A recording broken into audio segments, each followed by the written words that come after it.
Assalamualaikum warahmatullahi wabarakatuh. Perkenalkan, nama saya Muhammad Yang Pratama dengan akhiran NIM 075. Pada kesempatan kali ini saya akan membahas dari materi bab 5, yaitu mengapa Pancasila merupakan sistem filsafat. Oke, pertama, Pancasila dianggap sebagai sistem filsafat karena memuat prinsip-prinsip yang menjadi dasar bagi kehidupan sosial, politik, dan budaya. Alasan-alasan ini termasuk nilai-nilai filosofis seperti keadilan sosial, demokrasi, kemanusiaan, ketuhanan yang Maha Esa, dan persatuan, serta pendekatan reflektif dalam mempertanyakan nilai-nilai dasar. Sistematis dan penerapan praktis dari Pancasila juga menunjukkan relevansinya dalam membentuk tatanan sosial dan politik.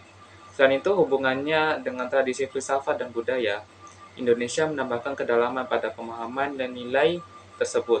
Oleh karena itu, Pancasila dianggap sebagai sistem filsafat yang mencerminkan nilai-nilai filosofis, pendekatan reflektif, sistematis, penerapan praktis, dan kesenambungan dengan tradisi budaya Indonesia.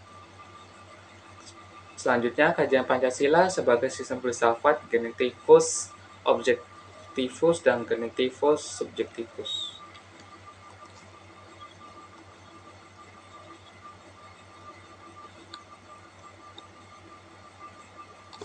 Genetivus objektivus.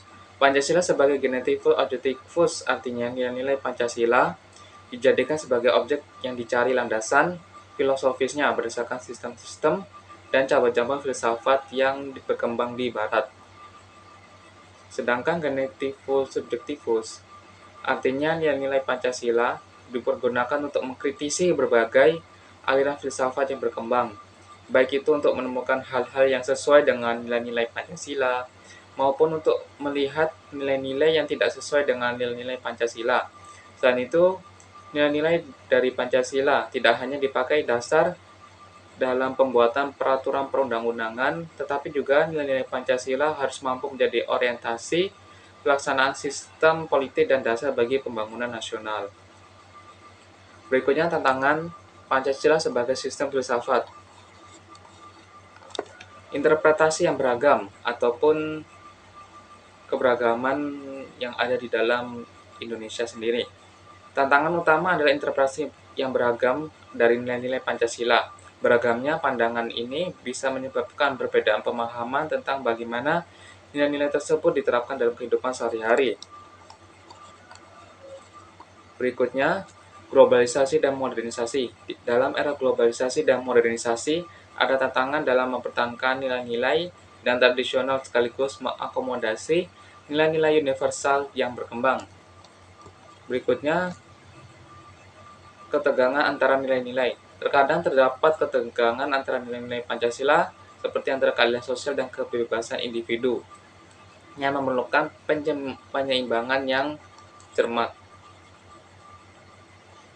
Berikutnya, hakikat Pancasila sebagai sistem filsafat. Filsafat. Pancasila merupakan sistem filsafat karena ia mengandung pemikiran pendiri negara yang dituangkan dalam suatu negara yang bersifat koheren, menyeluruh, mendasar, dan spekulatif. Pancasila sebagai sistem filsafat memiliki ciri-ciri berpikir kefilsafatan, yaitu sistem filsafat bersifat koheren, sistem filsafat bersifat menyeluruh, sistem filsafat bersifat mendasar, dan sistem filsafat sebagai sistem yang spekulatif. Selanjutnya, upaya pengembangan Pancasila sebagai sistem filsafat. Upaya pengembangan Pancasila sebagai sistem filsafat melibatkan beberapa pendekatan.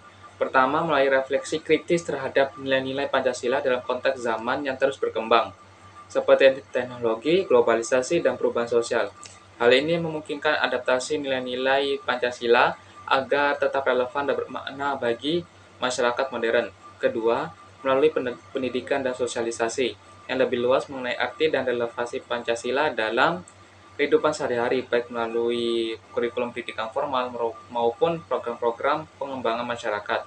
Ketiga, dengan mendorong dialog dan diskusi antar berbagai pihak, termasuk akademisi, pemikir, dan pemimpin masyarakat untuk memperkaya pemahaman kolektif terhadap Pancasila dan mendorong inovasi konseptual melalui upaya-upaya Pancasila dapat terus berkembang sebagai sistem filsafat yang dinamis dan relevan dengan berbagai zaman. Sekian dari penjelasan saya. Untuk pembahasan bab ke-6 akan saya lanjutkan di video selanjutnya. Terima kasih. Wassalamualaikum warahmatullahi wabarakatuh.